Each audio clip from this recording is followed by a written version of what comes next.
This is the Rebel Scum Podcast. Available in video on YouTube and audio wherever you listen to your podcasts.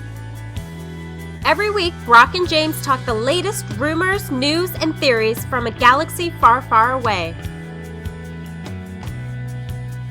Support us on Patreon for exclusive offers and join the Star Wars discussion. Patreon.com/RebelScumPodcast. Here are your hosts, Brock and James. You're always scum. Rebel scum. Rebel scum. It's been a while. Just like Stained used to say. It's been a while. Stained. Welcome to the Rebel Scum Podcast.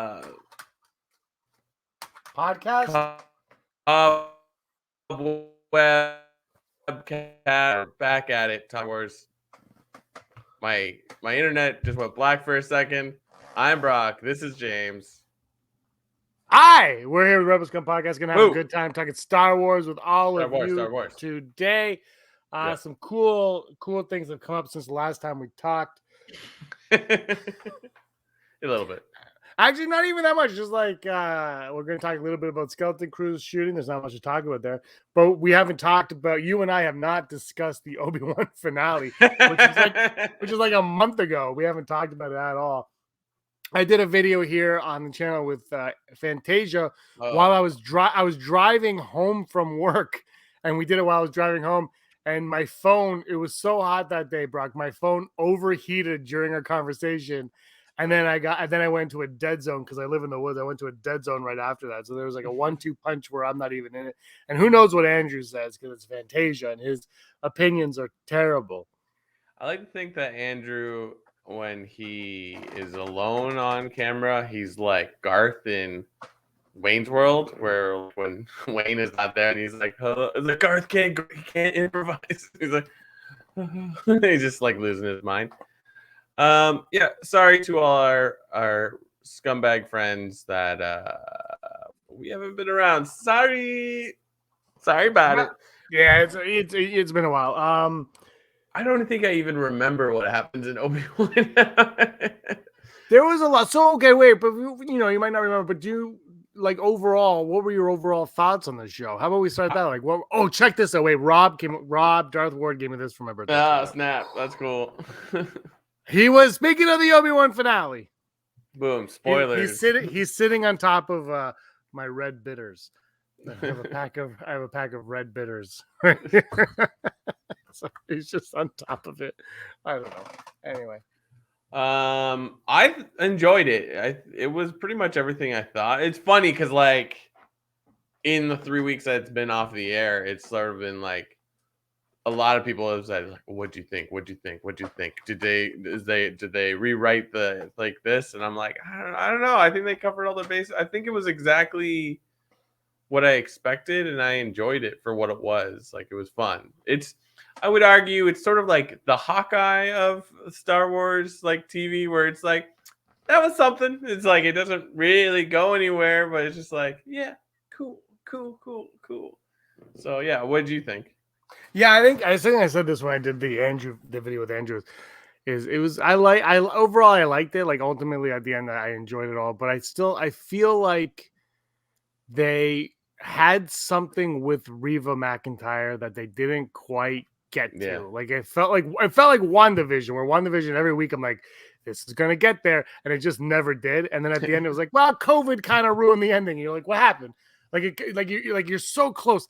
Like because I feel like all the pieces to Reva were there, but the execution and the final product wasn't like it was all there. It wasn't executed the way I was kind of hoping. I still think for me, when we look back on the show. We did that. We talked about that episode. I think it's 3 or 4, maybe 5. I can't remember. Where Leia is with Reva, and then she's like kind of interrogating her or whatever. And when I look back on the whole series, I'm like, that should have been the moment where we should have learned about Reva's past. She should have used her past as a child to get to Leia, and maybe even try to convert Leia in a way or something. Like you use that moment.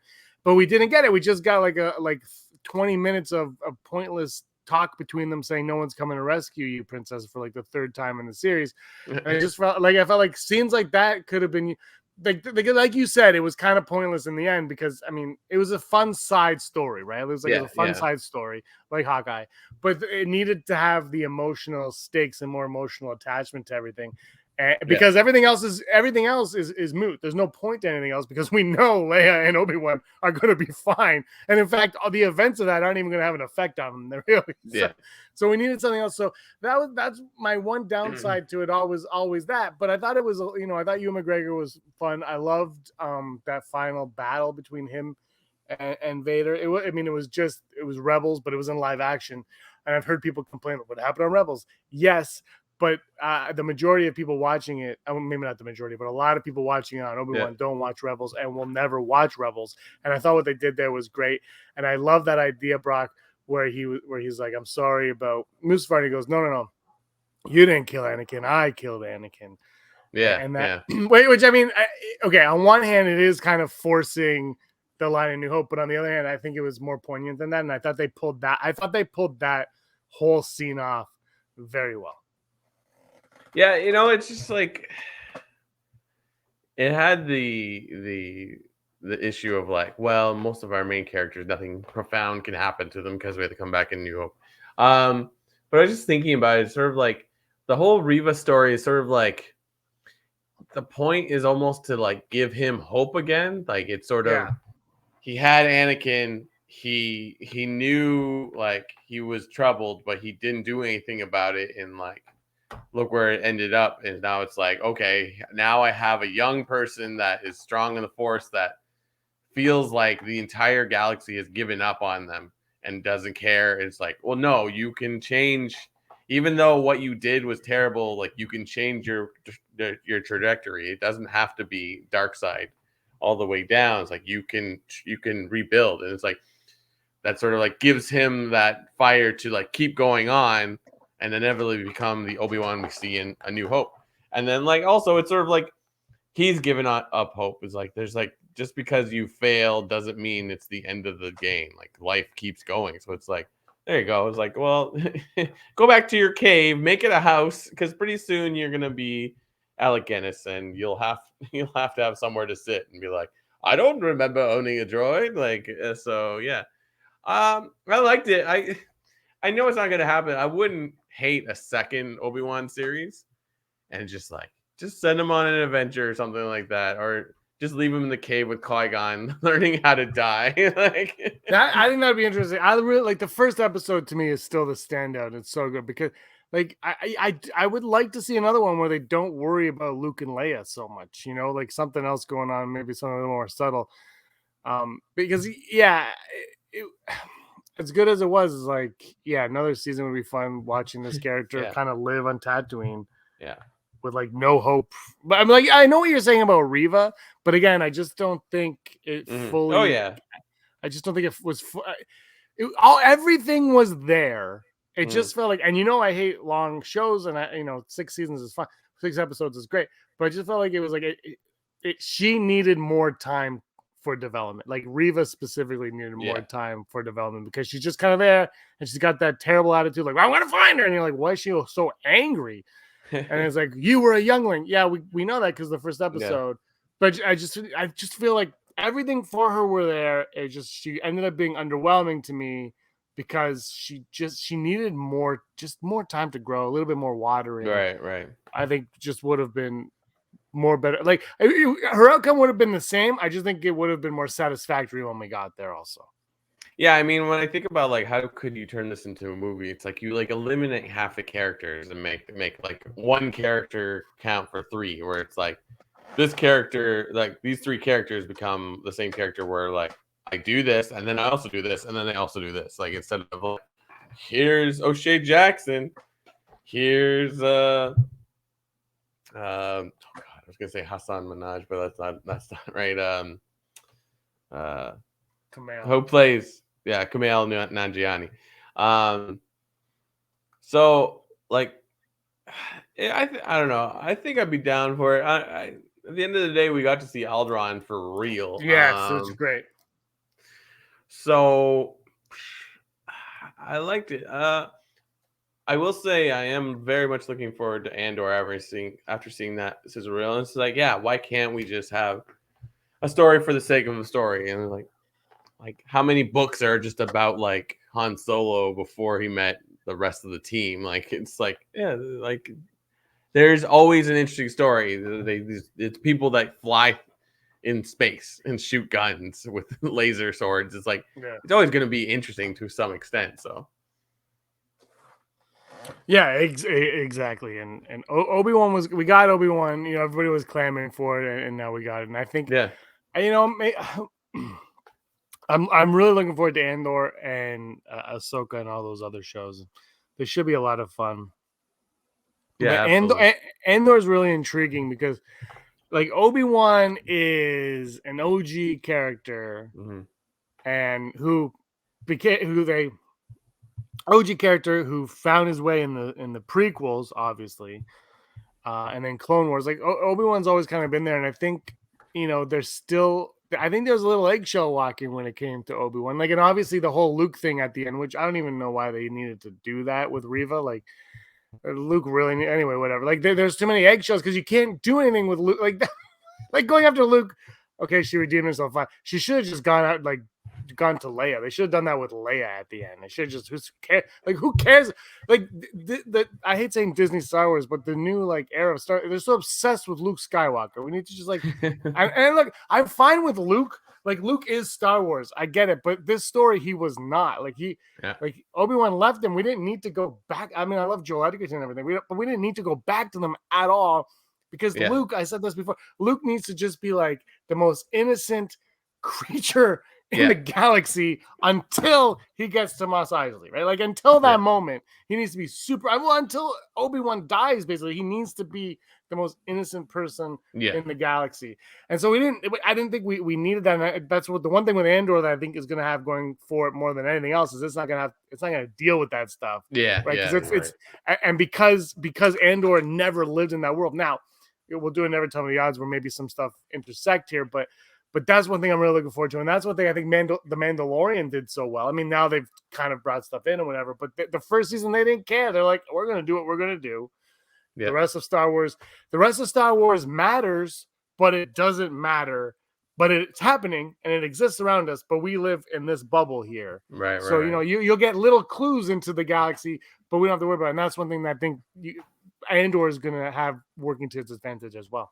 Yeah, like Mandalorian is so successful and so interesting because it's like, yeah, everything is roughly new, but it exists within that universe. So it's like because it takes place before everything we see in Rogue One, which is not we just know Andor is a spy and he works for the Rebel Alliance. Like that's it. Like you don't, and then I guess like you could show him meeting K2SO at some point, but like that doesn't really pigeonhole you in any way. You have full ability to connect, and then throw in all these extra characters that from other things. Like it would be awesome. I feel like Mon Mothma is up for sure. So it's like it's easy. I don't know. I'm excited. I just like that trailer looks so sick. Yeah, it looked so like good, 80s like Star Wars. I'm like, sweet. Yeah.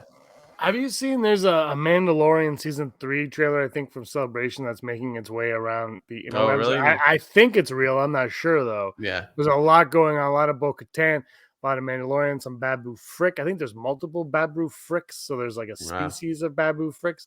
Yeah, so I only kind of just saw it in passing. I don't like watching that download. It looks terrible. It's somebody on their cell phone. But it was like I was like, what the hell? Like, because I was like, what is this? This is real.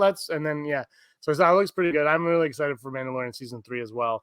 But Andor we're a month and a half away, maybe less than that. I can't even do the math. August 31st. Wow. For Andor. So we are right there. It's going to be the show that will be loved by fans and hated by other fans. Oh yeah, of course. If it's on Disney Plus, there's haters and lovers all the time. That's why I hate saying like Disney Star Wars, because it's still just Star Wars. But for me, the one thing I've noticed though, and it's ever since the Michael Arndt script for The Force Awakens Episode 7 when they were like, every time Luke came on screen, he took away. I'm like, that's because you're overvaluing Luke Skywalker. like I don't know if half the people in the galaxy knew who he was when he did what he did. He kind of just like was like, I'm gonna go with Leia and Han, and then he disappears from them. You know, so I don't know. I think that's my one. And somebody's gonna write in the comments how I'm wrong. So please, I appreciate your educating me in Star Wars on the bottom, but I also don't care. That's just it's an they overvalue Luke Skywalker. I really like Leia and Obi-Wan though. I should point that I really liked Leia. I like the way they made her spunky. I do think though, like if there was like more like her at the end, her more with Reva, I think would be good because she's the tough cookie when we meet her, right? So yeah, I'm fine. You could bring Leia back any way you want in any Disney Plus show leading up to A New Hope. Whereas Luke, it's like just don't touch that guy. Just don't touch that kid. Let him be a kid. Leia's got to go with the action now. So bring the Leia show. Yeah, I could get into that. That'd be sweet. And there's like no way there's like no way that you couldn't make some kind of show that's for kids but make it entertaining for adults and make it like canon in some way. Like there's ways of doing it. There's absolutely ways. I mean, technically Rebels and Clone Wars are canon. So it's just like you can find a way, and like I mean, perhaps you could argue that Rebels is more for adults than it is for kids, but like still on the Cartoon Network or Disney Plus. It didn't start that way. It started for kids. Like that was 100% a kids show, and then there's like there's season like 2 where it just like flips a switch, and it's like, hey, you've grown with us over this year now. Here's where we're taking it. No, I mean Star Wars is like for adults but made for kids and whatever however you want. I know, and it was like George Lucas says it's for 12-year-old boys. Like I'm not counting that. I think he wrote that up, but I think it's not age specific. It's not ageist. Star Wars isn't ageist. Is what Disney. This is what Disney has to put. It's not ageist. It's literally for everybody of every age. So it should be fun. And that's why I don't think there should ever be a rated R Star Wars or anything like that. Like there's no need for it. I don't need swearing in the galaxy. We have Carabas. That's as much as I need. I think you're good. I think you're dead on though. It's like they need to do something like that little kids are going to gravitate to, and then you and I are going to like that was a lot of just like that's how we were. Like you said, that's how we were with Rebels. Yeah, exactly. Like it'd be genius. You just got to get someone like Lucasfilm as a whole is pretty good at thinking up novel ways to get their stuff out there. Like High Republic, as much as it's not really in the main media yet, like what they did with that book, with all the just like, yeah, this is genius. And if it's too bad that video games never gonna probably ever come out. Like if they had that out roughly, like if that came out like this year, like that's genius. And then it's like if you could push up acolytes, it's just like it's way like you make it work. So it's like there's no reason why you can't have a kids thing and just sort of like, I don't know, you get some like vlogger to watch the first episode, be like, hey, like you just sort of like, hey, watch this episode, and then like just talk about it online. So it's just like they watch it and they're like, this is fun. Oh wow. And then some drop is like, what? And then you blow up the internet. You don't even have to advertise it. I think it'd be better to be like the sort of like fake grassroots. I know that's sort of like, it's like it should be organic, but like it's like you got to introduce to the fans the idea that like there's little nuggets hidden away in things. It's like Ready Player One, where it's like the Easter eggs are all in different places, or Harry Potter and the Goblet of Fire. It's like all the clues are in front of you. You just got to look for them. Like it's not a bad idea. But yeah, would I watch it again? I probably will, because Reham hasn't fully watched it, but like I thought it was great. So yeah, I've watched it twice. I enjoyed it. I think I enjoyed it more the second time when you know what's about to come and you're not disappointed and not getting that. So I wasn't disappointed the first time, but I got you get a little bit more out of it. You see a little bit more different perspective, things like that.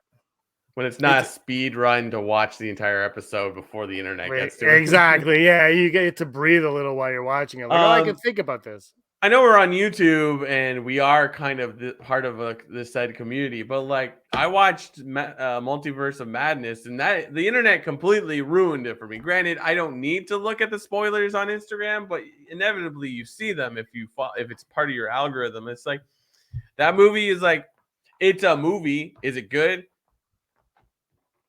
No, I mean, and like the big Wow. part of it that's like exciting for me is what was ruined by the internet. All the little reveals along the way. I'm like, oh, I'm waiting for it. Storyline, I was like, oh, this is fun, but like, I don't know, like, I don't want to go too much into that, but like the internet, it does ruin stuff. So it's like, yeah, like you want to watch this stuff and it's fun to watch it right when it happens, but it's just like, sometimes it's nice to go back and like really just like I'm just watching it for the hell of it. So yeah, I fully agree on that. Yeah, I haven't seen Multiverse of Madness, but I've seen like every spoiler without even. I don't even think I have the algorithm. I don't even care. I just saw them all. Oh, By okay. Well, accident. I'm looking forward to hearing you watch it then, because then you'll know. Like, oh yeah, I knew about it. It's not like, don't get me wrong, Eternals is still the worst Marvel movie, but like, but there's no bad Marvel movie. Like they're all movies that you could watch and like that was a movie, but it's just like this one is sort of like you had high expectations because they keep talking about the multiverse and it says multiverse in the title. You're like, this is the one. This is the one where it starts explaining everything. And it's just like, nope. I could be wrong. That's just my take on the movie. I will try to watch it again, but it's a bummer, I guess. I don't know. That's just me. Have you seen Thor? No. Thunderous Love or whatever? And Me like neither. I need to see it soon because I feel like the internet's starting to spoil. And it's just like, wait, what was that? I'm like, oh shit. Well, I don't watch I haven't seen the Miss Marvel show. I just finished watching that. So yeah, but so that show, all I ever knew about that show was everybody said how much they actually really liked that show. Everybody seemed to really enjoy the show and blah blah blah. But there was never any spoilers, and I was like, maybe it's not the type of show you can spoil. Like, you know what I mean? Like there, and what I mean by that is, yeah, there are spoilers, but they're not like groundbreaking. You know, it's not No, John there's not a Krasinski. lot Like of it's, that. yeah, it's like, I mean, it's a show that worries about being what it is instead of what it else. And I appreciate that. I haven't, not that I've seen it, but I appreciate that. So I was like, yeah, that's fine. But then the last episode hits, and I wasn't even. I'm not. I don't really care. And all of a sudden, they say so. I won't spoil it for anybody. They play something, and there was a music cue, and I was like, well, that's interesting. Yeah. And then like people are like, "That's why are you spoiling it?" I'm like, I guess that's a spoiler, but that same music cue I believe is played in the Multiverse of Madness. So I mean, it just seems like they're overdoing it. I was like, I get it, but I feel like you're overdoing it now. And having watched Multiverse of Madness prior to watching the last episode, I'm like, well, this isn't that like impressive. Yeah, that because was you've already hinted at this, and I'm like, great. And like when you boil it down, I'm not a huge like Miss Marvel like expert, but I read the first 30, 40 issues of it. They deviate with the story for rightful cause because like, you know, the comics have set up a lot of other things. But it's just like the reason you put that in there is like it's sort of dumb because it's like I get it. It's like, well, this means we're gonna link Miss Marvel to this license. I'm like, but you've already announced that Miss Marvel is going to be in Marvels with Captain Marvel and Photon or whatever Monica Rambeau is going to be called. And I'm like, you don't need, like, she's by herself alone. Like it's a quirky teen girl who's just like trying to be good. Like it's every girl, like every man movie, every girl movie. It's like it's just like it's good. You're gonna win because she's quirky and like there's all these fun little graphics when she's like in her imagination and stuff. And then it makes it sound like she's like a child, but like she's, you know, she's a nerd girl if you want to call her that. Like the show is like it'll be successful because it's like that's engaging. Everyone like she's Spider-Man, but a Muslim girl. Like it's easy. It's easy. She's street level hero, but it's just like, okay, we know there's a connection to Captain Marvel. So when the second Captain Marvel movie comes out, yeah, she'll probably be in it. Boom, you're done. And now they're like, well, we might also link her to this. I'm like, why? But that's just me. Yeah, I felt it underwhelming because I knew that it was part of the other movie. So it was like, well, what? Yeah. Like, anyway, we just sound like but we're you're right. old. We're old and We're old. cranky. Oh, we have opinions. And you know what? Stranger Things finale also. My wife and my life have blasted into like season 1, 2, and 3. Like, it's just, I can't suggest it enough. Once you finish watching season 4, if you haven't started watching season 4, rewatch all the episodes. But if you already have, go back and watch all the other like first 3 seasons. You're like, this show is great. This show is perfect. Why is this like 100% fresh on Rotten Tomatoes? Great, fantastic show. Love it. Stranger Things. Oh, really good, really good. Yeah. The ending was the ending felt a little Return of the King, and that there was 700 endings to it. I was like, when I was watching it, I was like, you know, this could be like 3 episodes right now, and I could have a break.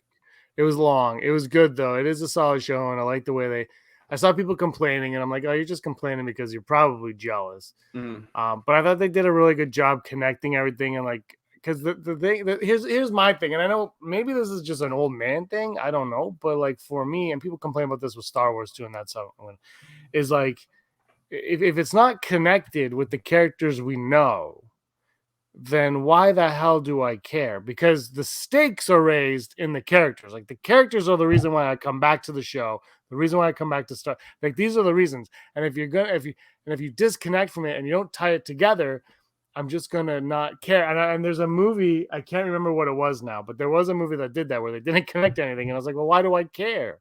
Like, why do I care if you're not going to tie into the story that I'm invested in? And people are like, well, you're shrinking in the universe. No, that's the universe I want to be in. Not interested in Valerian. I've said this so many times. I mean, maybe, I know you are, but that's fine. But like, this is why I come to Stranger Things, and this is why I come to Star Wars. It's for this group right here in this time. Let's do it. And then, so I thought what they did was great. I can't wait to see what they're going to do. I think especially specifically with Will in season 5. I think Will's gonna have a big one. But I thought they did a great job. And I've seen people compare Obi-Wan to Stranger Things, and I'm like, yeah, but I like Snickers and donuts. I've never compared them. I like them both. I don't know, like, how do you compare Stranger Things to Obi-Wan? I don't think you can. They're both on the TV screen. I guess that's they're very different. I do enjoy them both. Dustin. Dustin is the best character. I also after rewatching a lot of this stuff, I'm like Dustin is sort of the de facto leader. When it's funny because he's like, you think like Mike or Mike is the go-to because he's the one in love with the girl, or like maybe it's 11 and she's like, no, like Dustin is like the leader when you think about it, because it's like every time they name something from like Dungeons and Dragons, Dustin is usually there or like says like, well, it's this character. It's like,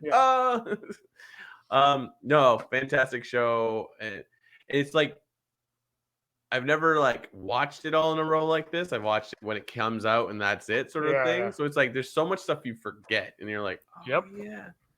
And yeah, it's like, I think the only issue with that show is there's so many characters, but whatever. Like it works. It works. Like, so. Yeah, I saw so clearly. Like they keep bringing characters and not killing them off, and I'm like, yeah, that becomes like a detriment later on. But I'm glad they don't just bring it. Like they kill off characters, but not a lot. But if they just if you bring in a new character just to kill that new character off, then it's boring. Then it's like, well, what's the point? So I like it, and they kill characters off. I thought one death in that finale, I was like, oh, that was okay. I'm not gonna say who it was, but it was my least. I think we talked about this. My least favorite part of the season. That one element never. It didn't. I don't know. I was never a fan, and I was like, I think I know where they're going. Then it got there, and I was like, yeah, I feel like I just didn't need that. But I'm not. Right. But then the death of that character, I was like, oh, that was. Okay. You just got rid of that person. Like we're like, we don't want to deal with this in the next season, so let's just get rid of that. I was like, oh yeah, okay, so it's but I mean, great show. Yeah. So can't wait. And it's like Stranger Things just proves to you like there's an ability to have a novel idea that gives like it's like it works with old content. Like it brings up, like we're talking when we watch it, it's like this is like watching like Stephen King or like 80s horror films or whatever, or just like The Goonies. But then it's creative all to its own. So it's like that can happen in Star Wars. So let's go, Duffer Brothers. Why don't you come on over to Lucasfilm? I think they were my number 1 or 2 or something. One of our first top 5 ever was who would like to see direct a Star Wars, and I think they were up there. I think they understand. I will see what happens. I don't know. They probably won't because and Taika Waititi now is like, it's weird that his is supposed to come out in December next year, but he hasn't even started writing it, and they might start. It's like, what? First of all, take all Star Wars off your release schedule. Because when you drop Star Wars, like let's say Taika Waititi's movie is ready in December, but right now he's like, I can't get it for you in December. They're like, well, take your time. Let's make this a good movie. They take it off the calendar. But then he's like, guess what? My movie's gonna be ready for December 20th. They're like, you're up, and then like whatever terrible movie is supposed to come out on December 20th is going to leave December 20th. Like Star Wars and Marvel are going to own whatever day they drop on. You don't have to worry about it. So I don't know why Disney is, or Lucas, I think it's Disney. They're obsessed with putting down on the release date when we're getting the Star Wars movie. That honestly, Brock, and I love Star Wars, nobody cares because episode 9 has come and gone. So like there's no more of that story going on. If it was a continuation, then it'd be like, well, when's it coming? But it's gonna be a new Star Wars movie that nobody knows what it's about. Nobody cares. We got the stuff on the TV. I'm talking about general fans mostly, right? Yeah. Like nobody cares. You got the stuff on the TV. Let that happen, and then figure out your Star Wars movies. We just don't rush a terrible movie for the sake of rushing a Star Wars movie in the theater. Just don't do it. Let it breathe on TV. We're all happy with streaming right now. I don't even want. I still don't want to go to a theater. Let's just do that and we'll move on. Absolutely. As I cough. All right, you want to go to the odds? Let's do it. Never tell me the odds. I haven't written any of them. Okay, let's go. Possibility of successfully navigating an asteroid field is approximately 3,720 to 1. Never tell me the odds. All right. Never tell me the odds. Oh. You're a failure. Never tell me the odds. Brought to you by patreon.com/Rebel Scum Podcast. We make a podcast on occasion. If you like what we do, why don't you support us? Go down to patreon.com/Rebel Scum Podcast and become one of the wonderful people that support us. And we shout out and we apologize for being away for so long. These people: Heidi Feder, Barry Brophy, Dennis Allen, Randy Kenobi, Mary Kristen Aton, Jeff Wilson, Phil Staniforth, Scott D, Josh Price, Matt W, Rez, Frank Perkins, Neil Lowry, Cosmic Girl 02, Gleek Play 1, Disney Desi, Charlotte, Kayla Davis, Girls with Sabers on the next. Thank you to them. Thank you. You guys bought my pipe this week. I like you don't put it in your mouth. It's just like no. It's been sitting on this table for like a year. I don't trust it. By the way, I got a box of Cheerios and I got a Trix Rabbit. Oh shit! In a Cheerios box. Well, they're saying they're all General Mills, right? It's made in China. I got Trix. Yeah, the Trix Rabbit. There we go. All right, first odd, never tell me the odds. Obi-Wan Kenobi making an appearance on Andor. Will Obi-Wan Kenobi appear on Andor? I'm gonna go positive and like 95%. That is an easy way to just drop him right in. I'm gonna go 63%. I think it makes sense, but I don't know if they're gonna do it. I feel like they might bail Organa on Obi-Wan Kenobi. I really hope Bail Organa shows up as well. Our next odd, never tell me the odds. Will the Acolyte feature any mention of Plagueis, of Darth Plagueis the Wise? Will the Acolyte have any sort of mention? Any mention, Brock? Doesn't matter what it is. Any mention of it. I'm going to go 85% because I feel like, why wouldn't you? Like, Like, you gave us Alderaan in this. Give us Plagueis. Like, it was one of the coolest parts of Revenge of the Sith. Like, put it in there, baby. Yeah, I'm gonna go 73%. I don't know. I mean, I can see why they wouldn't do it, like not wanting to, but I'm also like, how could you not? It only makes Mhm. sense to me, So I'm gonna go with 73%. And our final odd, will Jimmy Smits return as Bail Organa in Andor and at least one other Disney Plus Ooh. series?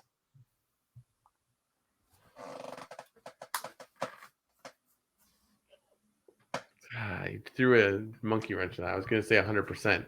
Yep. Because of that extra part, I'm going to go 90, though. Pretty optimistic it'll all happen. You're very optimistic. I am not that optimistic. I'm going to go 55%. I think you put him in Andor. He should be in Yeah. Andor. If he's not in Andor, it almost feels like I think honestly, like we should get a whole Bail Organa series. I think that would and I'm not just joking about that because I'm a huge fan. Like I think a Bail Organa series would be fascinating. Yeah. Maybe nobody would like it, but I think the idea of him at the Senate, kind of going against the Empire, kind of having back, and then you can even maybe find out that Tarkin kind of knows what's going on, and that's why he uses Alderaan as the test for the Death Star. Yeah. So I think there's like a lot of story you could do that could be a lot of fun. But I'm gonna go 55% because I don't think it's going to happen at all. Do you have news today? I do. Well then, hold on. Let me learn how to use this. Hollow News. Okay, you're up. Hollow News. Da da da da da. Hollow News. Da da da da da. Hollow News. Hollow News, the news you need to know right now. During this year's Star Wars celebration, it was revealed that a new series of shorts, Tale of the Jedi, is coming to Disney Plus, taking us back to key moments in this galaxy far, far away's history. Liam Neeson will reprise his role of Qui-Gon Jinn, while we will also catch up with Anakin Skywalker and Count Dooku when he was still a Jedi. I'm most excited for fans that the show will explore Tom's origin story. That's something we are going to see addressed in the Clone Wars once upon a time, and with Ashley Eckstein set to reprise the role, fans are understandably counting down the days to the show's launch. Earlier, I believe this week, comicbookmovie.com spoke to Eckstein from the return of her universe fashion show to Comic-Con next weekend, and that's what she could share about the Tales of the Jedi, in which she said, I am just beyond honored to step back into Ahsoka's boots and breathe the life into her again for the Tales of the Jedi. Dave Filoni promised me I would always be the voice of Ahsoka in animation, and I'm thrilled to return and so excited. The shorts are beautiful, the stories are wonderful, and I can't wait to share them with everyone. The Skeleton Crew is on its way to being made. They are apparently shooting right now. The budget of the first season of Star Wars Skeleton Crew reportedly will exceed that of Disney Plus hit The Mandalorian. As it was announced at Celebration earlier this year, the upcoming live-action series follows a group of children trying to find their way home in the wake of the fall of the Galactic Empire in 1983's Return of the Jedi. Skeleton Crew has been described by Lucasfilm as a galactic version of classic Emblem's coming-of-age adventure films of the 80s. According to Hollywood Reporter, the series expects to spend $136 million during its first season, which began production in late June. By comparison, the debut season of The Mandalorian cost around $100 million. However, the budget of both Star Wars series falls short of Marvel Studios' Disney Plus lineup.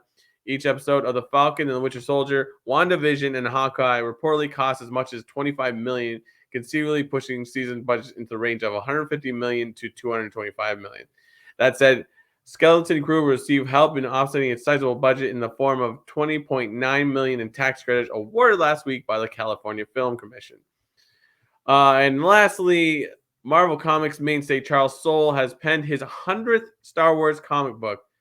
If you go down to StarWars.com, they'll give you an exclusive first look inside the issue, Marvel's Star Wars number 25, with pages from Obi-Wan and Anakin story set before the Clone Wars, a Darth Vader story shortly after the tragic events of Star Wars Revenge of the Sith, a Kylo Ren story set after the events of Star Wars The Last Jedi, and a Poe Dameron tale focused on the eulogy for Snap Wexley in the aftermath of Star Wars: The Rise of Skywalker.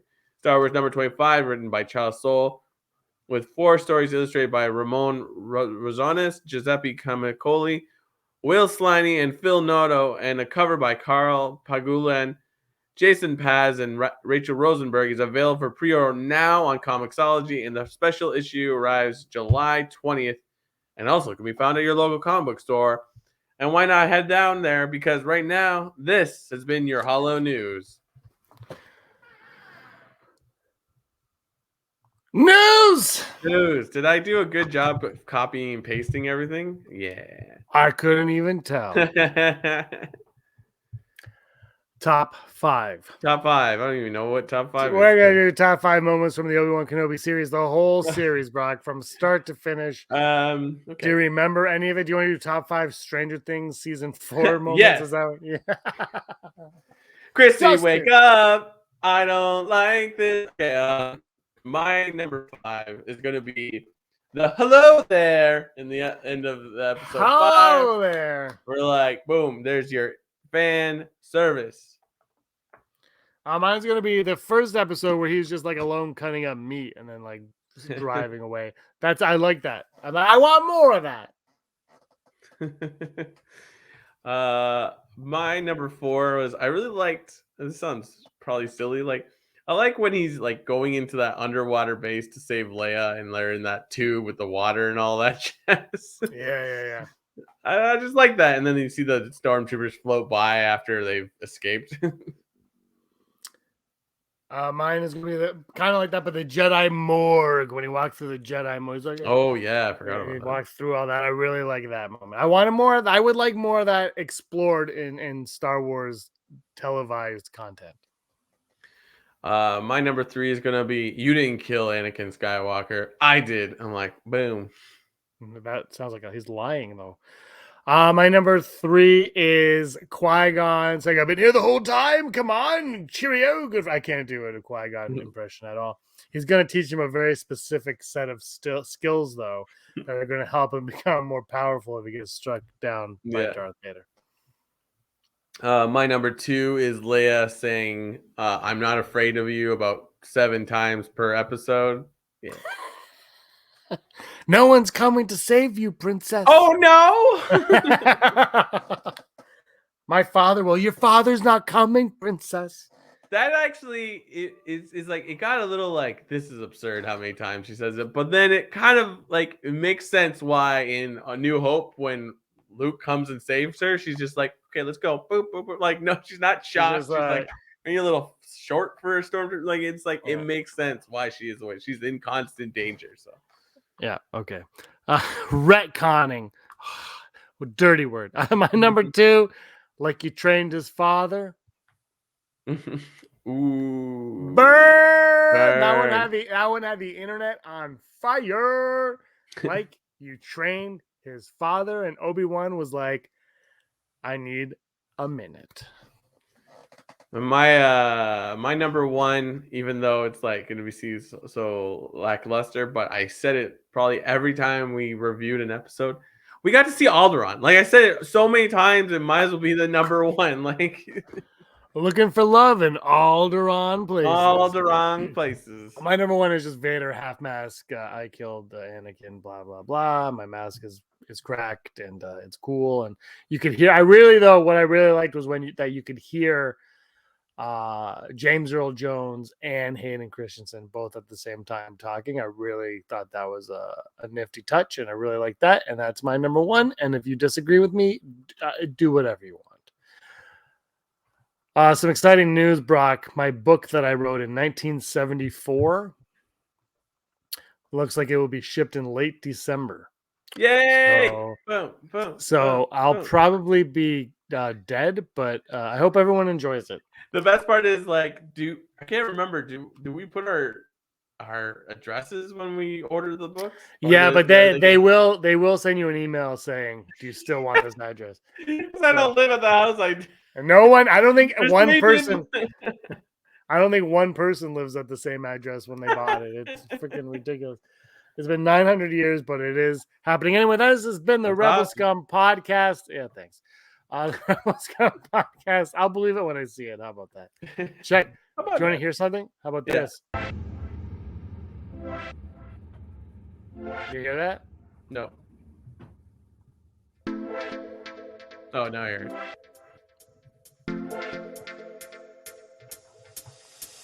Rebel Scum podcast coming to you from the podcast 256, I think, of the Rebel Scum. Brock and James. Galactic All right. Scoundrels. We're on the move. We'll bring you news and attitude. The Tale of Star Two Wars. Galactic. Star Wars. Anything else? Anything Wars. else you want to say before we dance out of here? No.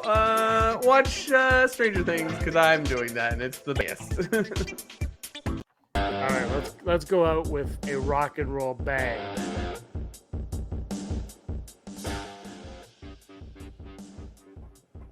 All right, Did you find like the these are all royalty free? no, these are all music that StreamYard gives you. So I was like, I've never used them, and I'm like, let's do it. All right, everybody, thank you so much for watching. Give us a like and a subscribe. Tell your friends, tell your mom, and Brock, you were always scum.